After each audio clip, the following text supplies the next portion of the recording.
കൊല്ലം പരവൂർ വെടിക്കെട്ട് അപകടത്തിൽ മരിച്ചവരുടെ എണ്ണം 107ആയി. 70 പേരുടെ നില ഗുരുതരമായി തുടരുകയാണ്. കൊല്ലം, തിരുവനന്തപുരം ജില്ലകളിലെ ആശുപത്രിയിലാണ് പരിക്കേറ്റവരെ പ്രവേശിപ്പിച്ചിരിക്കുന്നത്. തിരുവനന്തപുരം മെഡിക്കൽ കോളേജിൽ മരിച്ച 4 പേരുടെ മൃതദേഹങ്ങൾ ഇതുവരെ തിരിച്ചറിഞ്ഞിട്ടില്ല. 8 പേരുടെ നില അതീവ ഗുരുതരമായി തുടരുകയാണ്. ഇന്നലെ രാത്രി അടിയന്തര മെഡിക്കൽ ബോർഡ് യോഗം ചേർന്നിരുന്നു.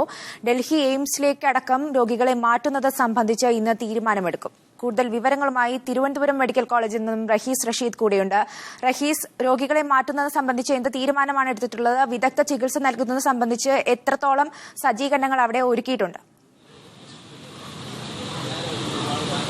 മെഡിക്കൽ ബോർഡിന്റെ യോഗം തിരുവനന്തപുരം മെഡിക്കൽ കോളേജ് ആശുപത്രിയിൽ ചേരുകയാണ്. DMO അടക്കമുള്ള ആളുകളും യോഗത്തിൽ പങ്കെടുക്കുന്നുണ്ട്. എയിംസിലെയും മറ്റ് കേന്ദ്ര ആശുപത്രികളിലെയും ഡോക്ടർമാരും പങ്കെടുക്കുന്നു.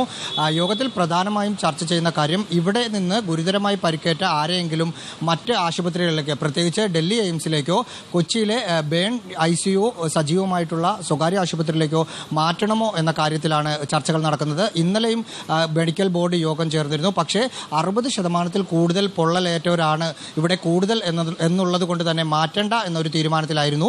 പക്ഷേ അതിനുശേഷം കേന്ദ്ര ആരോഗ്യവകുപ്പ് മന്ത്രി JP നദ്ദ ആശുപത്രി സന്ദർശിക്കുകയും ഡൽഹിയിലേക്ക് വേണമെങ്കിൽ മാറ്റാൻ ആവശ്യമായ സഹായങ്ങൾ കേന്ദ്ര സർക്കാർ ചെയ്യാമെന്നും അറിയിച്ചിരുന്നു. ഈ സാഹചര്യത്തിലാണ് മെഡിക്കൽ ബോർഡ് യോഗം ഇപ്പോൾ ചേർന്നുകൊണ്ടിരിക്കുന്നത്. അതിനുശേഷം ഇക്കാര്യത്തിലൊരു അന്തിമ തീരുമാനം അറിയാൻ കഴിയും. മറ്റൊന്ന്, വെടിക്കെട്ട് ദുരന്തത്തിൽ പെട്ട് മരിച്ചവരുടെ എണ്ണം 107ആയി ഉയർന്നിരിക്കുന്നു. ഒരാൾ കൂടി ഇന്ന് മരിച്ചു. തിരുവനന്തപുരത്തെ കിംസ് ആശുപത്രിയിൽ ചികിത്സയിലായിരുന്ന പരവൂർ സ്വദേശി പ്രസന്നൻ, 45 വയസ്സാണ് അദ്ദേഹത്തിനുള്ളത്. പ്രസന്നൻ മരിച്ചു. ഇന്ന് 3 പേരെ തിരുവനന്തപുരം മെഡിക്കൽ കോളേജ് ആശുപത്രിയിൽ കൊണ്ടുവന്നിട്ടുണ്ട്. ഇന്നലെ 126 പേരെയായിരുന്നു മെഡിക്കൽ കോളേജ് ആശുപത്രിയിൽ എത്തിച്ചത്. പുലർച്ചെ 2 പേരെയും അല്പസമയം മുമ്പ് 17 വയസ്സുള്ള ഇരവിപുരം സ്വദേശി അജിത്ത് എന്ന ഒരു വിദ്യാർത്ഥിയുമാണ് ആശുപത്രിയിൽ എത്തിച്ചിരിക്കുന്നത്. തിരിച്ചറിയാൻ 4 മൃതദേഹങ്ങൾ കൂടി ഇനിയും തിരിച്ചറിയാൻ ബാക്കിയുണ്ട്.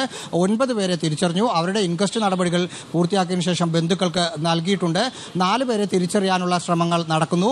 അതിനിടെ കാണാതായ ആളുകളുടെ ബന്ധുക്കൾ തിരുവനന്തപുരം മെഡിക്കൽ കോളേജ് ആശുപത്രിയിൽ ഇപ്പോഴും എത്തിക്കൊണ്ടിരിക്കുകയാണ്. അവരെ മോർച്ചറിയിൽ കൊണ്ടുപോയി തിരിച്ചറിയാത്ത മൃതദേഹങ്ങൾ കാണിച്ചുവെങ്കിലും കണ്ടാൽ തിരിച്ചറിയാമല്ലാത്ത ഒരു അവസ്ഥയായതിനാൽ ഇതുവരെ ഒരു കൃത്യമായ ഒരു ഐഡന്റിഫിക്കേഷൻ നടന്നിട്ടില്ല.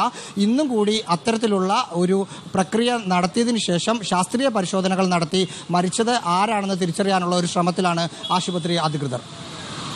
ശരി, തിരുവനന്തപുരം മെഡിക്കൽ കോളേജിൽ നിന്ന് റഹീസ് റഷീദും പരവൂർ ക്ഷേത്ര പരിസരത്ത് നിന്ന് അല്ലമീനും കൊല്ലം ജില്ലാ ആശുപത്രിയിൽ നിന്ന് ശ്യാം R ബാബുവുമാണ് വിവരങ്ങൾ നൽകിക്കൊണ്ടിരുന്നത്.